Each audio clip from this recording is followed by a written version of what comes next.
이 자리 나와 예배한 우리 모든 성도님 한 분 한 분이 시련과 고난과 역경이 있어도 다윗처럼 이겨내셔서 훈련 잘 받으셔서 하나님께 마음껏 쓰임받는 신자가 되시길 주님의 이름으로 축원합니다. 지난주에 항저우에서 있었던 아시안 게임이 막을 내렸습니다. 항저우에 나가서 우리 국가대표팀이 전체 3위 등수를 받았는데 여기 나가서 여러 선수들이 최선을 다했습니다. 최선을 다해서 뛰었고 최선을 다해서 경기에 임했습니다. 그 결과에 따라서 메달을 딴 선수도 있는가 하면 다음 기회를 기약하는 선수도 있습니다. 우리는 그 항저우 아시안게임 국가대표 선수들을 보면서 메달을 딴 사람만 기억하는 경우들이 흔히 있죠.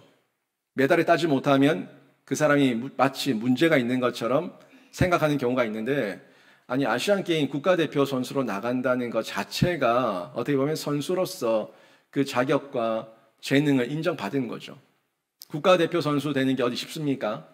그만큼 많은 훈련을 하고 연습을 하고 땀과 피를 흘렸기 때문에 국가대표 선수가 될 수 있었던 거예요.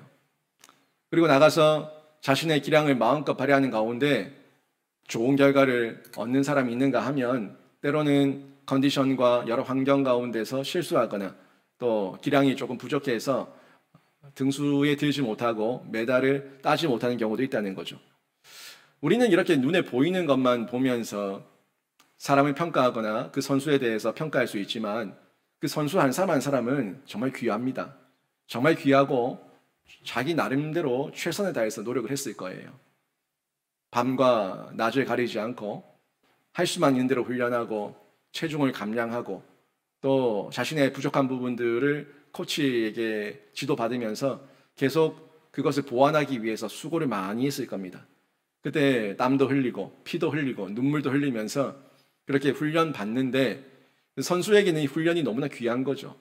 선수에게 훈련이 없다면 선수다운 선수가 될 수 없습니다. 훈련이 있었기 때문에 선수다운 선수로 계속해서 자라갈 수가 있었고 성장할 수가 있었던 거죠. 하지만 그 시간은 힘들어요. 어떻든 그 훈련을 받는 시간은 힘들고 어려운 시간이지만 그 어려운 시간을 그 선수들이 더 큰 선수, 더 뛰어난 선수가 되기 위해서 잘 참고 견디고 인내하니까 그 시간과 과정이 힘들었지만 그 선수에게는 성장의 과정이 되었다는 거예요. 육체적으로도 어떤 그 한계를 뛰어넘고 선수가 되고 국가대표가 되고 메달을 따기 위해서 이렇게 열심을 다하고 수고를 다하는데 우리 인간에게 육체만 있는 게 아니잖아요. 눈에 보이는 육체도 있지만 눈에 보이지 않는 우리 안에 영혼도 있습니다. 영혼은 그냥 내버려 두면 성숙해집니까? 영혼과 심령은 그냥 내버려 두면 성인 군자가 됩니까? 그렇지 않습니다. 육체도 연단받고 훈련받으면서 성장하는 과정을 거치는 것처럼 우리의 영혼도 하나님께서 주신 양육, 교육, 훈련이라고 하는 그런 영적인 성숙의 과정을 거칠 때에 그때 우리 신앙의 성장과 성숙을 체험하고 경험할 수가 있습니다. 신앙의 성장과 성숙을 위해서 신자가 때로는 감당해야 될 훈련이 있는데 여러분은 그런 훈련을 잘 받고 계십니까? 교회에서 양육과 교육과 훈련을 제공합니다. 만약에 여러분의 성장과 성숙을 위해서 교회가 목사가 양육과 교육과 훈련을 제공하지 않는다면 그 목사 탓이에요. 목사 문제입니다. 아주 심각한 문제입니다. 하지만 목사와 교회가 신앙의 성숙을 위해서 양육과 교육과 훈련을 제공하는데 그 제공하는 양육 교육 훈련에 참여하지 않는다면 그거는 목사의 문제라기보다 성도의 문제, 성도의 몫이 더 크다는 거예요.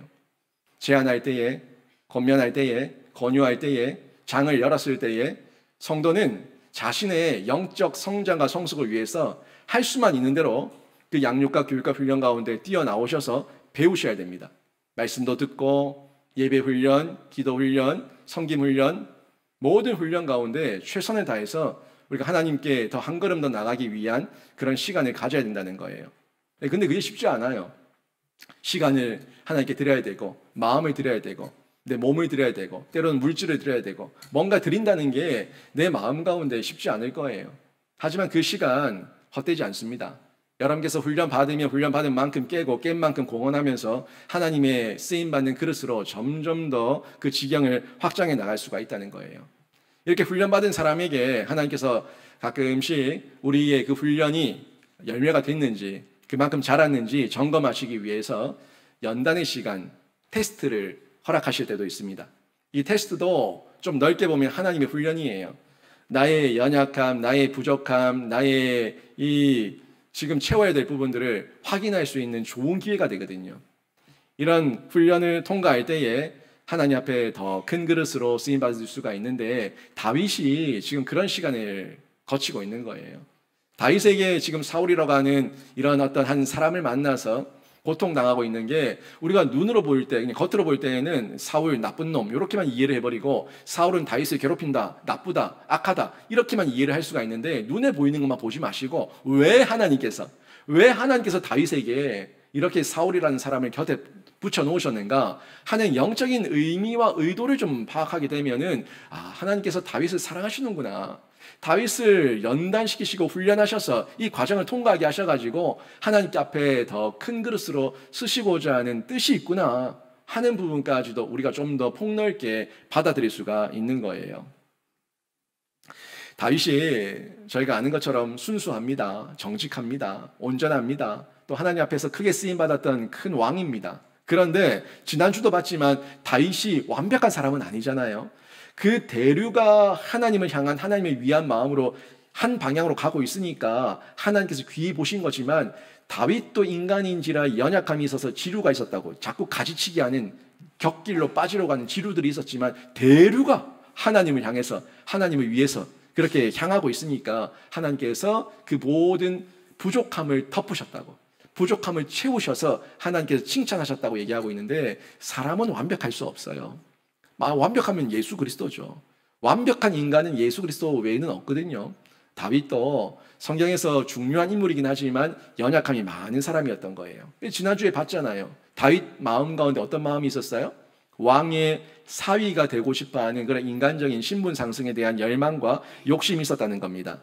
그런 인간적 연약함이 있었기 때문에 하나님께서 그런 연약함을 다듬으시기 위해서 다윗 곁에 사울을 두신 거예요. 다윗을 보게 되면은 우리가 사무엘서와 열왕기서를 통해서 또 역대서를 통해서 그 사울의 이 다윗의 모습을 보지만 이 다윗의 연약함들이 곳곳에 드러납니다. 뭐 인구조사 같은 경우도 그렇죠. 다윗이 인구조사란 것이 자신의 어떤 힘과 능력을 과시하고 싶은 그런 마음이 있다 보니까 다윗이 그런 실수를 범했고 또 이후에 뭐 바세바 사건이라든지 이런 사건들, 상황들 또 이런 것들 때문에 자녀 교육이라든지 여러 면에서 연약함을 보여서 그 왕자의 난이 일어나고 자기의 공주가 강간을 당하고 뭐 이런 어떤 가정의 불화들이 상당히 많았어요. 그게 왜 일어났을까요? 이런 면에서 다윗의 어떤 연약함, 하나님께서 그런 시련과 어려움을 통해서 다윗에게는 왜 이런 어려움을 허락하셨을까 하는 면에서 저희가 영적인 의미를 발견하셔야 된다는 겁니다. 분별하셔서 이걸 나에게 잘 이해하고 해석하고 적용해야지만 나도 이 말씀이 다윗에게만 주셨던 그 사건이 아니라 나에게도 주신 하나님의 어떤 특별한 은혜와 계획이 있다는 것을 발견해서 성장하는 길을 걷게 된다는 거예요. 그러든가 말든가 해버리면 나에게 아무런 이해도 해석도 적용도 없습니다. 하나님께서는 다윗의 이런 연약함을 다듬고 있는 거예요. 그래서 우리가 이해할 수 없고 다윗도 이해할 수 없지만 그 연약함을 다듬기에 가장 적합한 인물이 누구였냐면 사울이었어요. 그래서 사울을 그 곁에 두신 겁니다. 하지만 다윗 입장에서 다윗 처지에서는 정말 이해 안 됩니다. 아이고 하나님 왜 사울입니까? 왜 저 사람입니까? 저 정말 죽을 맛입니다. 힘듭니다. 하나님 저 사울을 죽이시든지 나를 죽이시든지 하나님 저 어떻게 해결 좀 해주세요. 이런 마음이 다윗 마음 가운데 왜 없었겠냐고요. 그 마음이 시편을 보면은 다 드러나고 있다는 걸 제가 계속 반복해서 말씀하고 있는데 다윗 입장에서는 사울이 이해할 수 없습니다. 이 사울의 시기, 사울의 미움, 다윗 입장에서는 정말 이해가 안 되는 거예요. 그런데 오늘 본문을 보니까 이렇게 미움받고 이렇게 시기를 당하는데 이제는 하다 못해 이제 망명자의 신세, 도망자의 신세까지 되는 거예요.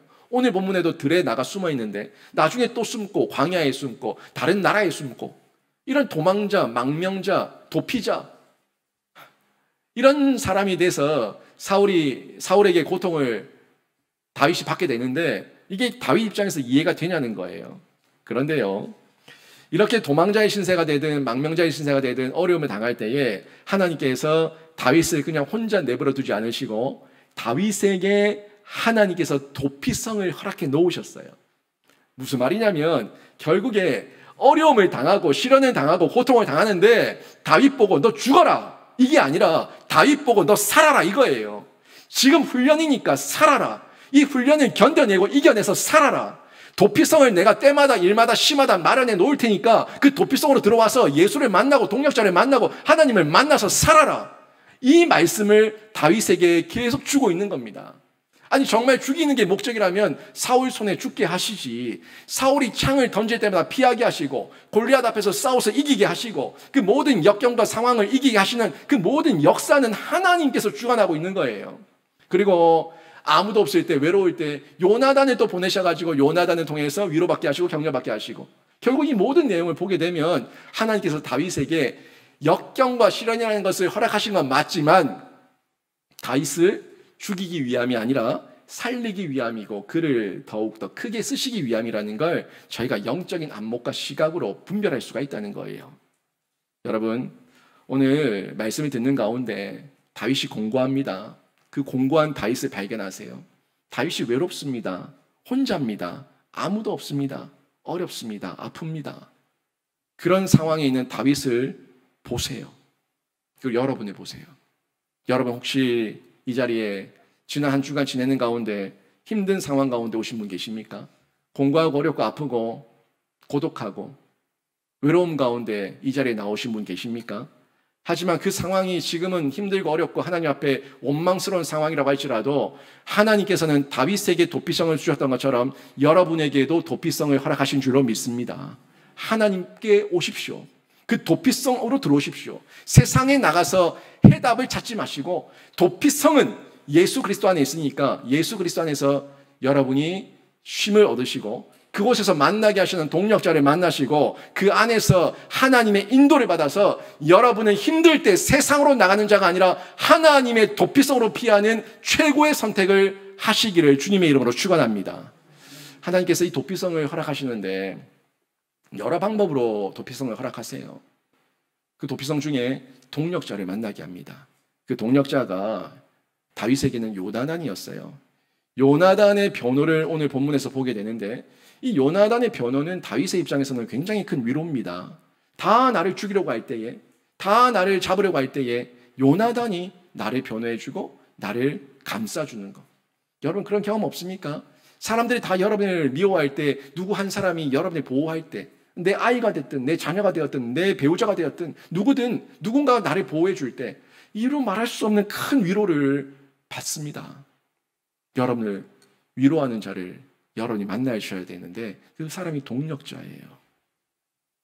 다윗에게는 그런 동력자가 있었습니다. 1절에서 3절까지 말씀을 보세요.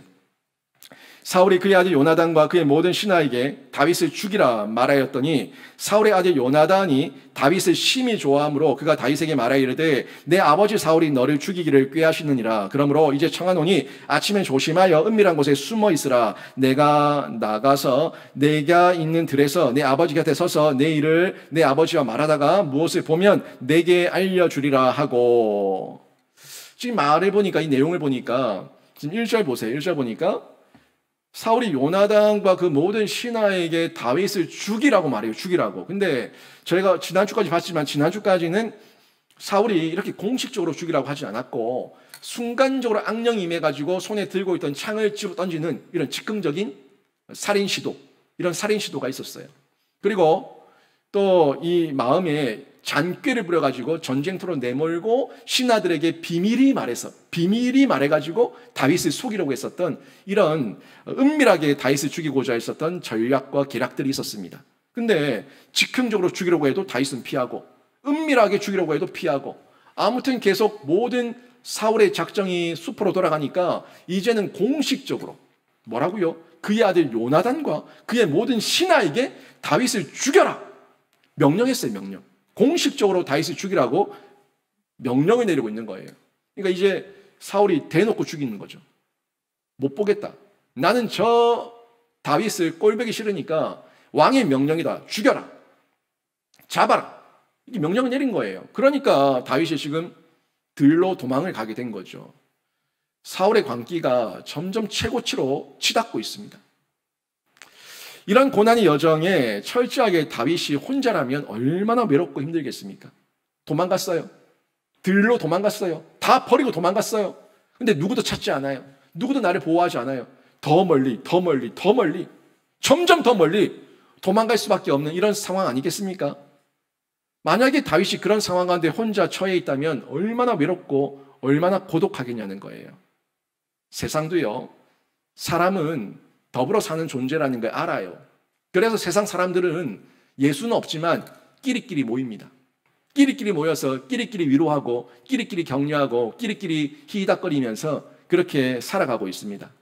그런데 하나님이 없는 사람들도 살아보겠다고 지푸라기 잡듯이 끼리끼리 모여서 희희닥거리고 있는데 하나님의 백성들이, 성도들이, 신자들이 혼자 있으면은 뭐예요?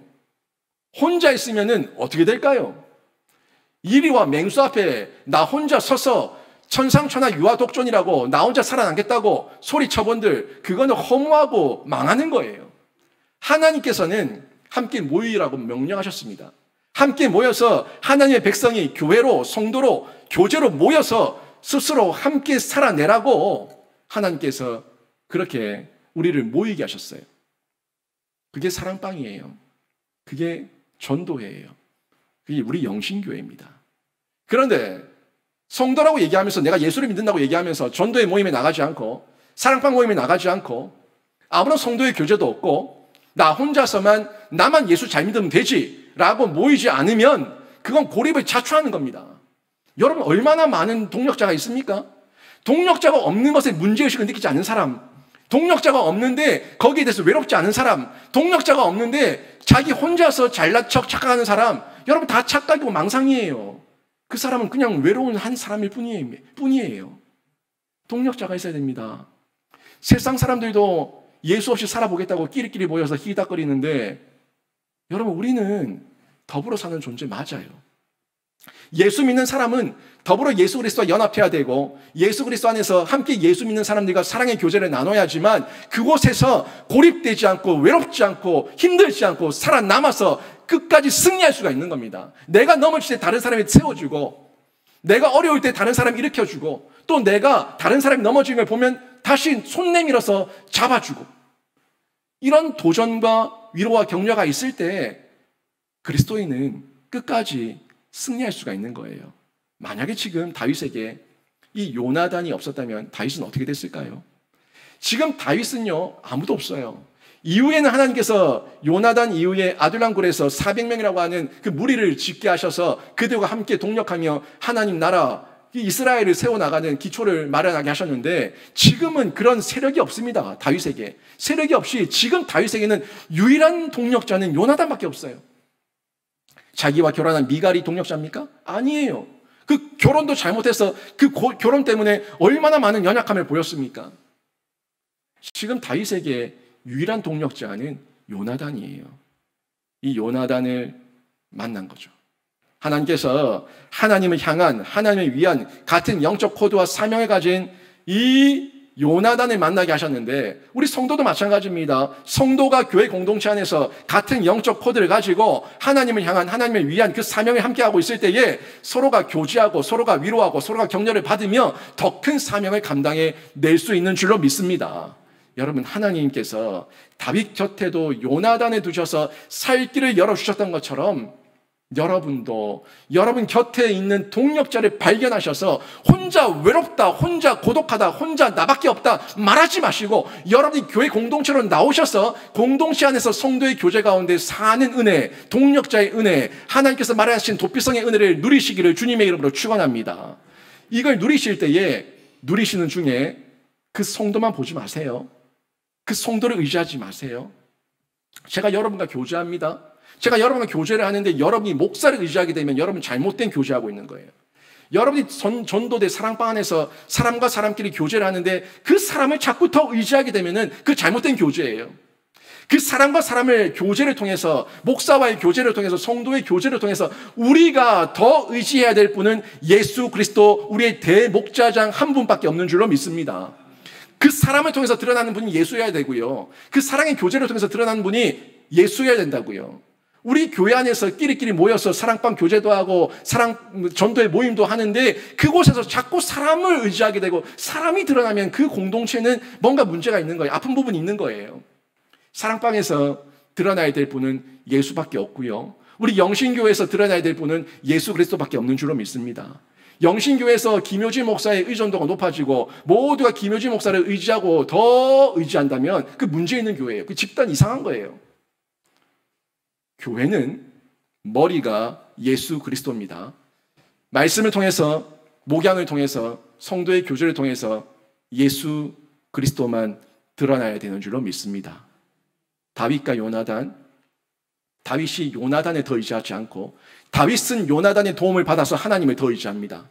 요나단은 다윗을 도와주는 가운데 하나님을 더 의지하며 돕습니다. 이게 핵심이에요.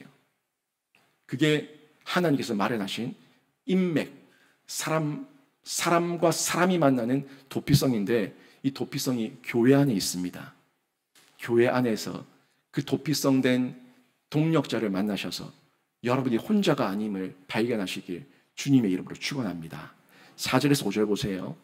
요나단이 그의 아버지 사울에게 다윗을 칭찬하여 이르되 원하건대 왕은 신하 다윗에게 범죄하지 마옵소서. 그는 왕께 득죄하지 아니하였고 그가 왕께 행한 일은 심히 선함이니이다. 그가 자기 생명을 아끼지 아니하고 블레셋 사람을 죽였고 여호와께서는 온 이스라엘을 위하여 큰 구원을 이루셨으므로 왕이 이를 보고 기뻐하셨거늘 어찌 까닭 없이 다윗을 죽여 무지한 피를 흘려 범죄하려 하시나이까.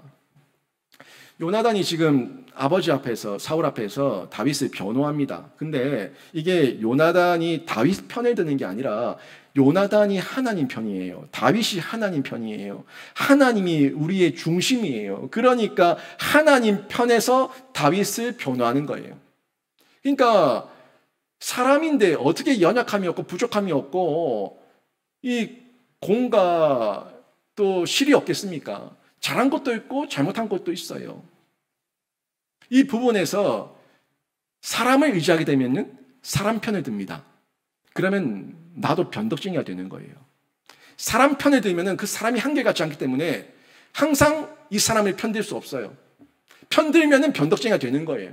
그런데 하나님의 진리 앞에 서 있으면 그 진리는 영원히 변함이 없기 때문에 우리는 변덕쟁이가 되지 않습니다. 우리 하나님께 주셨던 그 공의와 의를 가지고 항상 옳은 길을 제시할 수가 있죠. 지금 요나단이 사울에게 다윗을 변호하는 것은 다윗 편을 드는 게 아니라 하나님의 공의 앞에서, 말씀 앞에서 있는 그대로 사울에게 다윗을 칭찬하고 소개하고 있고, 사울 왕이시여 아버지 당신이 지금 잘못했습니다 하는 부분에 직면시키고 있는 겁니다. 보세요. 내용을 보면 그 내용 아닙니까? 왕은 신하에게 범죄하면 안 되고 무죄한 자의 피를 흘리면 안 되고 다윗이 무슨 죄를 지었기에 무슨 까닭으로 다윗을 죽이려고 합니까? 지금 이 말을 하고 있는 거 아닙니까? 이 내용 사실 그대로고요. 하나님께서 왕에게 주셨던 율례와 법도와 또 지도자로서 지켜야 될 그 공의를 행할 것을 촉구하고 있는 요나단의 용기 있는 모습을 볼 수가 있는 거예요.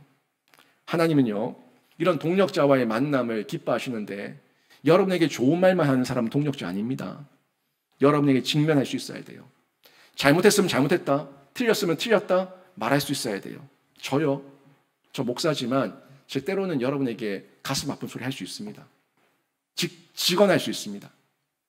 야단칠 수 있습니다. 화낼 수 있습니다. 제가 화를 낼 때 어떤 분들은 목사님 삐졌다 이러던데, 삐진 것과 화내는 것을 구분하세요. 삐진 거는 삐지면 말을 안 하는 게 삐진 거예요. 삐지면 말을 안 해요. 화내는 거는 해야 될 말이기 때문에 제가 직언하는 거예요. 틀렸으니까, 옳지 않으니까 바른 길 가라고, 옳은 길 가라고 직접 저도 마음이 불편하지만 하나님께서 말씀하게 하시니까 얘기하는 거예요. 이게 동력자예요. 좋은 말만, 입에 달콤한 말만, 복 받아라, 복 받아라, 잘했다, 잘했다, 못했는데 잘했다, 잘했다. 그거 동력자 아닙니다. 잘못했으면 잘못했다고 말할 수 있어야 되는 거예요. 나이의 많고 적음이 상관없습니다. 남녀가 불문합니다. 다양한 모습으로 하나님께서 동력자를 만나게 하셨을 때 그 동력자의 이야기를 들어야 되는 거예요. 제가 여러분보다 나이가 어리잖아요. 저보다 나이 많은 분들이 많잖아요. 근데 제가 여러분에게 직언을 해서 옳지 않습니다, 틀렸습니다라고 얘기할 때에 여러분 마음에 나이도 어린 목사가 예의 없네, 버릇 없네, 기분 나쁘네 라고 마음이 들면은 여러분도 그 말씀 앞에 다시 한번 하나님 앞에 서야 되는 거예요. 저도 누구든, 청년이든 누구든 저에게 목사님 그러면 안 되잖아요 라고 얘기하면은 제가 거기에 대해서 오해가 있다면 풀어줘야 되고, 제가 틀렸다면 저도 인정해야 되는 거예요. 그래야지 성장하고 성숙할 수가 있습니다. 나이에 많고 적음 상관없어요. 요나단은 아버지 사울과 나이가 한참 작겠죠? 신하예요. 그럼에도 불구하고 용기 있는 동력자가 되고 싶으니까 하나님 말씀으로 직면시키고 있는 겁니다. 남녀를 불문합니다. 다양한 모습으로 나타납니다. 하나님께서는 저에게도 이런 동력자를 때를 따라 만나게 해주셨어요. 저에게 있어서 가장 좋은 동력자, 평생의 동력자는 누가 뭐라고 해도 제 아내입니다. 배우자예요. 이 배우자를 만나게 하셔서 평생의 동력자로 함께 사역을 하고 있죠. 우리 교회 성도들이 우리 아내를 볼 때, 담임 목사 사모를 볼 때 우리 사모님은 예쁘고 마음씨도 좋고 착하고 목사님한테 절대 순종이고 목사님은 참 좋겠고 뭐 이렇게 생각할 수 있는데, 맞아요. 맞는데 제 아내가 저한테 직언을 합니다. 지혜롭게 합니다. 제가 설교를 하고 난 이후에 누가 저한테 설교에 대해서 지적질 하겠습니까? 누가 하겠습니까? 아무도 못하죠. 안 하죠. 저에게 오직 설교에 대해서 지적질할 수 있는 사람은 제 아내예요. 그럼 제가 그 말을 들을 때 기분이 나쁘죠. 숟가락이 날아가고 젓가락이 날아가고 기분이 나쁠 수 있지만 그 말을 들어요. 또 듣고 제가 돌아봅니다. 혹시라도 반복된 실수는 없는지, 반복된 습관은 없는지, 또 혹시라도 감정적으로 잘못 표현한 건 없는지 두루두루 살피면서 얘기를 하게 되는데, 이런 동력자를 통해서 저도 자라가는 거예요. 가정에서 그렇게 자라가고 또 교회 사역 현장 가운데서 사역마다 이런저런 사람을 만나서 제가 때로는 도전받고 때로는 위로받고 때로는 성장하면서 계속 하나님 앞에 하나님의 그 목양을 감당할 수 있도록 제가 변해가는 거죠. 성장해가는 거예요. 금요일에 왔었던 이성현 목사님 봤죠. 이성현 목사님이 얼굴 봤을 때는 저보다 나이가 많아 보이지만 저보다 나이가 어려요. 제가 뭐 놀라지 않으십니까? 제가 더 나이가 많습니다. 제가 3, 4살 정도 더 많은데, 근데 그 목사님과 동신교회에서 사역을 할 때 제가 지금 뭐 사이는 좋지만 있을 때도 저하고 뭐 대판 한번 싸운 적이 있었어요. 별거 아닌 내용 가지고 싸워서 따따붙다 했죠. 겉으로는 말발로 제가 이겼지만 마음으로는 제가 졌어요. 제가 불편한 거예요. 이후에 나중에 사과하고 용서하고 서로 간에 화해하고 더 친해지고 더 좋은 관계가 됐지만, 그런 과정들이, 그런 동력자 한 사람, 나랑 맞지 않는 사람, 나와 좀 다른 사람, 이런 사람들을 통해서도 하나님께서 저를 자라게 하시고 이후에는 더 크게 함께 동력하는 아름다운 동력을 이루신다는 것을 발견했다는 거예요. 여러분, 이런 시간들을 복된 시간으로 여러분이 받으시기를 바랍니다. 전도서 4장 12절 말씀이 있는데요. 같이 한번 읽어볼까요? 같이 읽습니다. 시작. 한 사람이면 패하겠거니와 두 사람이면 맞설 수 있나니 세 겹줄은 쉽게 끊어지지 아니하느니라. 한 사람이면 패하겠거니요. 여러분, 혼자 있으면 패합니다. 두 사람이면 맞설 수 있어요. 세 겹줄은 쉽게 끊어지지 않습니다. 이게 진짜예요. 제가 예전에 교회 사역하는 중에 제 사역 초기에 제 마음이 많이 힘들 때 여러분에게 우리 교회에 동력자가 없다 이런 말을 한 적이 있죠. 하고 나서 제 아내한테 또 야단 맞았어요. 성도들 상처되게 그런 말 왜 하냐고. 근데 그 이후에 제가 그때는 제 감정이었어요. 근데 그 이후에 쭉 돌이켜 보니까 제가 혼자가 아니었어요. 저 혼자였으면 벌써 패했습니다. 두 사람이었어요.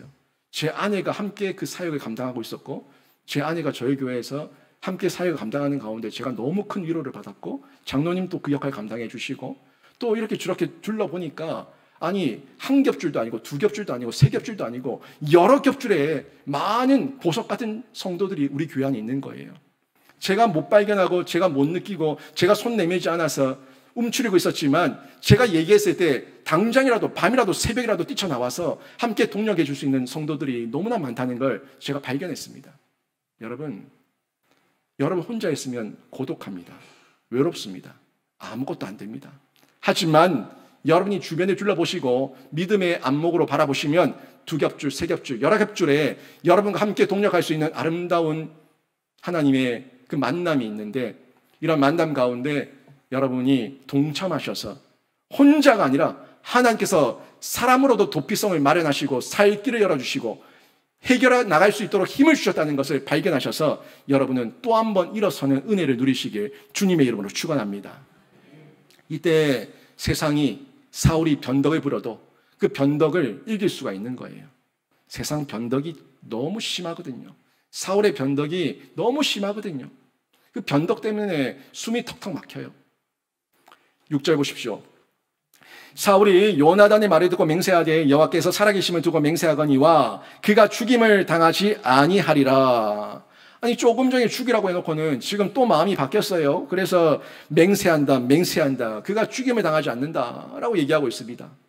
요나단이 다윗을 변호하니까 사울에게 당신의 죄가 이렇습니다 라고 직면시키니까 순간적으로 하나님의 영이 임했는지 은혜가 임했는지 자기도 뭔가 느꼈는지 사울이 그 순간적으로는 마음을 돌이켰어요.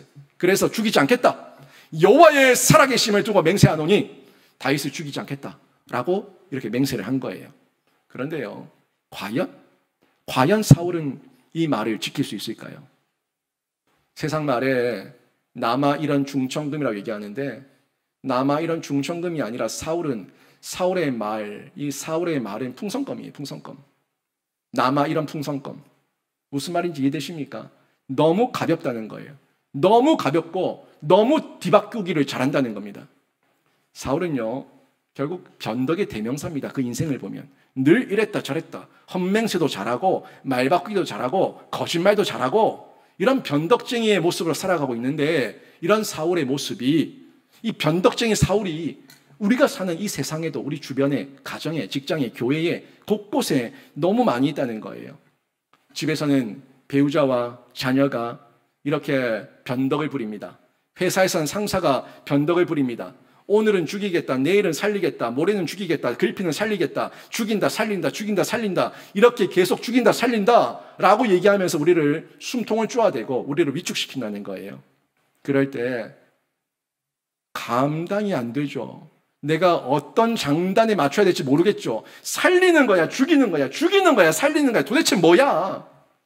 나한테 도대체 왜 이러는 거냐고. 그런 마음이 들 때에 여러분,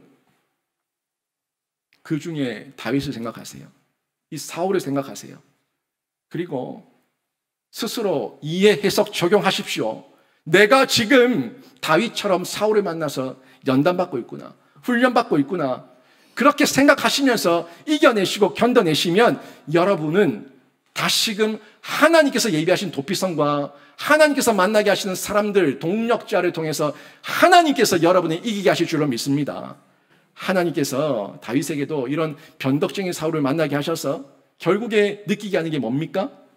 돈 줄게, 딸 줄게, 세금 면제해 줄게, 안 죽일게. 허구한 날 거짓말.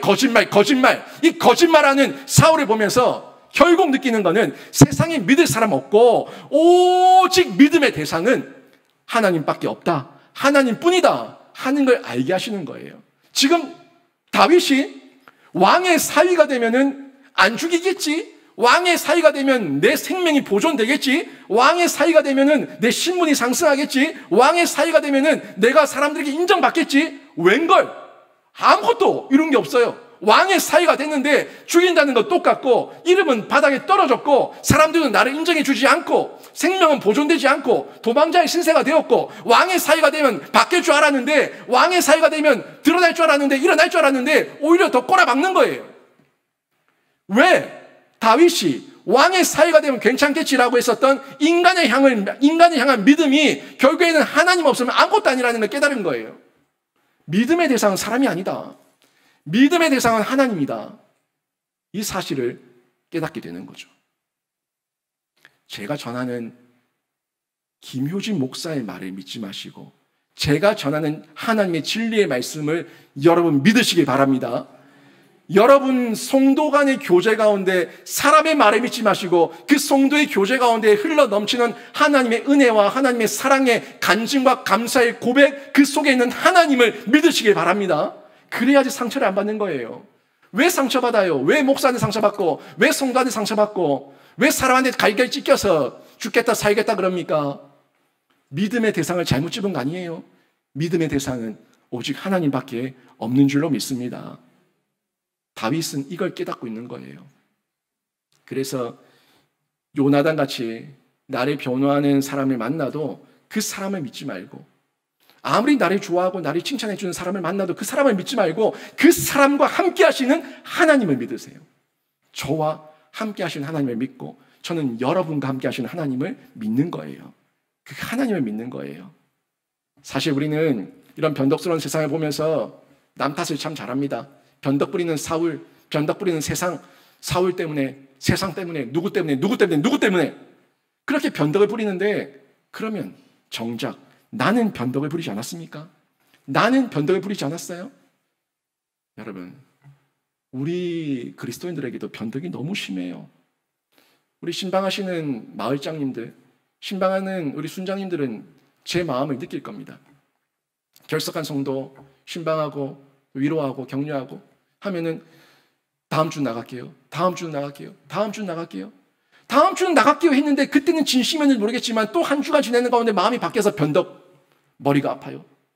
상이 났어요. 배가 아파요. 마음이 그래요. 전화 안 받아요. 문자 안 받아요. 씹어버려요. 온통 변덕이에요. 변덕. 하나님 없으면 그냥 변덕이에요. 우리 그리스도인들도 얼마나 많이 결단합니까? 하나님, 제가 기도할게요. 하나님, 제가 예배할게요. 하나님, 제가 예수 잘 믿을게요. 이거 할게요. 저거 할게요. 뭐도 할게요. 그렇게 결단하고 각오하고 하나님 앞에 기도하지만 또 금방 지나버리면 변덕 부리는 그 모습을 볼 때가 얼마나 많이 있냐는 거예요. 결국에 변덕 부리는 사울을 탓하고 세상을 탓하기 전에 하나님 없는 세상, 하나님 없는 사울이니까 변덕을 부리는데 나도 순간적으로 하나님을 떠나버리고 하나님이 약화되고 하나님을 향한 신뢰와 믿음이 약화되면은 나도 언제든지 변덕 부릴 수 있는 그런 변덕쟁이구나 하는 걸 여러분이 깨달으셔야 돼요. 저나 여러분이나 모두가 다 하나님 없으면 별 볼 일 없습니다. 제가 뭐 볼 게 있습니까? 하나님 믿고 하나님 말씀을 선포하니까 여기에 서 있는 거지 제가 뭐 내세울 게 있습니까? 하나님 없으면 모든 사람이 다, 모든 인생이 다 별 볼 일 없는 인생이에요. 그런데 하나님을 만나면, 하나님께서 쓰시면 그 별 볼 일 없는 인생이 별 볼 일 없는 인생이 별 볼 일 있는 인생 되어서 하나님 손에 들려지고 하나님께서 사용하셔서 하나님 나라와 지경을 확장하시는 줄로 믿습니다. 저희가 그런 믿음 가지고 살아야 되는 거예요. 세상 보면서 하나님 없는 그 별 볼 일 없는 인생 때문에 상처받지 마시고 하나님 있는 별 볼 일 있게 쓰임받는 그 동력자들과 함께 아름다운 성도의 교제를 나누셔서 여러분은 변덕을 따라가는 자가 아니라 영원한 진리의 말씀 가운데 신실함을 따라가는 복된 신자가 되시길 주님의 이름으로 축원합니다. 이런 과정들이요, 하나님의 연단이에요. 이 모든 과정들이 하나님의 연단의 연속입니다. 사울도 만나고 별 볼 일 없는 인생도 만나고 나도 변덕쟁이라는 걸 깨닫게 되고 나도 죄인이라는 걸 알게 되고, 그러니까 사람 탓하지 않고 남 탓하지 않고 내가 지금 의지할 것은 오직 하나님밖에 없습니다 하는 이 고백으로 하나님의 연단을 기꺼이 감당해내고 살아내고 이겨내면은 그 사람은 하나님 앞에 쓰임받게 되는 거예요. 7절 보세요. 요나단이 다윗을 불러 그 모든 일을 그에게 알리고 요나단이 그를 사울에게로 인도하니 그가 사울 앞에 전과 같이 있었더라. 사울이 맹세했잖아요. 안 죽이겠다고. 요나단은 또 믿었어요. 요나단은 믿고 다윗에게 뛰어가서 왕이 너를 안 죽이겠대. 다시 돌아와. 라고 얘기해서 다윗이 돌아왔어요. 그래서 사울 앞에 전과 같이 섰습니다. 섰는데 역시 사울은 그 맹세가 오래가지 않았습니다. 역시 사울의 말은 풍선껌이었습니다. 역시 사울은 또 변덕을 부립니다. 변덕의 끝장을 보여줍니다. 8절에서 10절입니다. 전쟁이 다시 있으므로 다윗이 나가서 블레셋 사람들과 싸워 그들을 크게 쳐 죽이매 그들이 그 앞에서 도망하니라. 사울이 손에 단창을 가지고 그의 집에 앉았을 때에 여호와께서 부리시는 악령이 사울에게 접하였으므로 다윗이 손으로 수금을 탈 때에 사울이 단창으로 다윗을 벽에 박으려 하였으나 그는 사울의 앞을 피하고 사울의 창은 벽에 박힌지라 다윗이 그 밤에 도피하매. 역시죠. 역시 또 손에 단창을 들고 다윗에게 던지는 이런 악령에 매인 사울의 모습을 발견할 수가 있습니다. 근데 다윗은요, 그 일상 가운데서 자기의 자리를 지키고 있었어요. 또 돌아왔더니 여전히 전쟁터로 내몹니다. 나가 싸워라. 나가 싸워라. 본심은 나가 죽어라죠. 나가 싸워라. 내보냈는데 나가서 목숨 걸고 또 전쟁에 나가서 싸우고 이기고 돌아온 거예요. 또 안 죽었네. 또 돌아왔네. 여전하죠. 이기고 돌아온 다윗을 보니까 속에서 천불이 나는 거예요. 백성들의 소리가 귓가에 쟁쟁한 거예요. 사울이 죽인 자는 천천히요, 다윗이 죽인 자는 만만이라. 이 시기심이 또 불같이 일어나는 거예요. 또 손에 뭘 들고 있어요? 단창을 들고 있어요. 다윗이 왕이시여 승리하고 왔습니다. 수금을 켜고 있는데 또 창을 들고 던지는 거예요. 여전합니다. 여전히 변하지 않는 하나님 없는 사울의 모습을 발견하게 됩니다. 그런데 다윗의 마음을 한번 헤아려 봅시다. 지금 싸우고 왔어요. 블레셋과 싸우고 왔어요. 이 블레셋과 싸우고 왔는데 블레셋은 안 싸울 수가 없는 대적이에요. 안 싸우면 우리를 짓밟으니까, 우리 처자를 죽이니까 안 싸울 수가 없는 대적이 블레셋이에요. 안 싸울 수가 없어서 나가서 싸웠고 싸우고 이기고 돌아왔는데 집에서는 안 싸워도 되는데, 안 싸우면 좋은데, 안 싸워야 되는데 그 적이 또 기다리고 있는 거예요. 미칠 지경 아닙니까? 안 싸우면 안 되는 대적, 안 싸워도 되는 적. 여러분 어떡합니까? 안 싸워도 되는데 계속해서 시비를 걸고 트집을 잡고 우리를 죽이려고 덤비는 거예요. 많은 사람들이 경제 활동을 해야 되니까 직장을 안 나갈 수가 없죠. 일을 안 할 수가 없어요. 뭐든 일을 해야 돼요. 일을 해야 되는데 그 일을 하면서 돈 버리기 쉽습니까? 돈 버는 게 너무 힘들고 치열하게 돈을 벌고 일을 하고 노동을 하고 근무를 해서 그곳에서 힘들게 버티고 견디고 이기고 그리고 돌아왔는데, 집으로 돌아왔는데 집에 왔더니 안 싸워도 되는 집안 사람들이 나를 잡아먹으려고 덤비는 거예요. 배우자가 눈에 부릅뜨고 시비를 걸고 자녀들이 속을 썩이고 여러분에게 이러쿵저러쿵 자꾸 트집을 잡으면 여러분 마음 어떻겠냐는 거예요. 아니 세상에 돈 벌어 나가는 거는 내가 안 할 수 없으니까 돈을 벌어야 되니까 나가서 싸워야 되는 거, 싸우고 이기고 돌아왔는데 좀 힘을 얻어야 될 그 집에서까지 안 싸워도 되는 대적이 나를 죽이려고 덤비면 어쩌겠냐는 겁니다. 우리 인생에도 다윗과 비교할 수는 없지만 이런 이해할 수 없는 시련을 겪을 때가 있습니다. 이렇게 이해할 수 없는 시련 가운데 있을 때 여러분 포기하지 마시고 낙담하지 마시고 도망가지 마시고 그 자리를 이겨내시길 주님의 이름으로 축원합니다. 살아내시고 이겨내시고 버텨내시고 승리하시면 그 자리가 연단의 자리고 결국에는 훈련이었다는 것을 깨달아서 하나님 앞에 더 크게 쓰임받게 되는 거예요. 여러분 제가 자유하니까 말하는 겁니다. 여러분 제가 처음 우리 교회 부임했을 때 많이 힘들었던 분들, 저 때문에 제가 많이 힘들어하는 걸 보면서 마음 아파했던 분들 많이 있잖아요. 제가 힘들었어요. 힘들었는데 제가 피할 길이 없는 거예요. 저한테. 정말 피할 길이 없는 거예요. 생각해 보세요. 담임 목사가 위임을 받았어요. 위임을 받았는데 1년 있다가 2년 있다가 어디 다른 교회에 옮기겠다고 어디 기웃거리면은 그 다른 교회가 아이고 저 목사님, 귀한 목사님 어서 오십시오 할 교회가 어디 있어요? 기본적으로 저에 대해서 잘 모르면은 저 목사 문제 있네, 저 목사 끈기가 없네, 저 목사 영성이 없네, 저 목사는 사꾼이네, 이렇게 보는 게 기본적입니다. 잘 모르면 평가하기를. 제가 갈 곳이 없어요. 제가 할 수 있는 게 아무것도 없어요. 제가 죽을 지경이었어요. 피할 길이 없는 거예요. 근데 피할 길이 없다면 그때 하나님께서 저에게 주신 마음이 살아내고 이겨내고 버텨내고 그 자리에서 지켜내면 하나님께서 역사하신다는 거였습니다. 여러분 삶 가운데 피할 길이 없습니까? 저에게 왜 이런 일을 주시고 이런 상황을 주시고 이런 가족을 만나게 하시고 이런 공동체를 주시고 저한테 왜 이러십니까? 이런 마음이 있습니까? 하지만 그 시간, 그 마음은 여러분이 해석하기에 따라 달라지는 거예요. 여러분이 하나님 앞에서 엎드리면은 그 시간은 나를 죽이는 시간이 아니라 나를 살리는 시간이고 연단의 시간이고 훈련의 시간이라서 하나님께서 더 큰 은혜와 복으로 여러분을 채우시고 여러분에게 다시금 일어서게 하실 줄로 믿습니다. 이걸 보시라는 거예요. 다윗이 그 시간을 이기고 견디고 버티며 결국에는 대왕으로 쓰임받고 점점 강성해지게 됩니다. 사람은요, 이해할 수 없는 일이 일어날 때에, 내가 감당할 수 없는 일이 일어날 때에, 내가 괴로워 죽을 것 같을 때에, 그때에 하나님을 만납니다. 저로서는 제가 영신계에 와서 이러고 있는 게 저로서는 이해가 안 됐어요. 이해가 안 됐고, 감당이 안 됐고, 저는 능력도 없었고, 제가 3년 넘는 시간 동안 울었던 그 눈물을 생각하면 여러분 정말 상상 초월입니다. 그렇게 울며 하나님 앞에 몸부림칠 때에 하나님께서 저에게 주셨던 거는요, 절망이 아니라 희망이었어요. 죽어라가 아니라 살아라였어요. 하나님께서 나와 함께 하시고 나에게 능력 주시고 나에게 은혜 주시면 하나님께서 감당하게 하시고 다시금 성장하게 하시고 부흥하게 하시고 하나님께서 생명의 약동함을 보여주시겠다는 약속이었어요.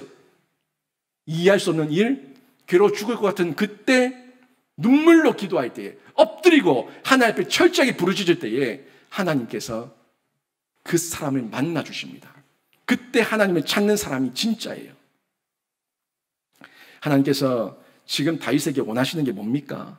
그 절망의 끝에서 희망, 예수 그리스도라는 희망을 발견하라는 겁니다. 하나님의 도피성 안에서 하나님이 함께 하신다는 그 희망을 발견하라는 거예요. 모든 인생의 희망이, 모든 역사와 나라의 희망이 하나님께 있는 줄로 믿습니다.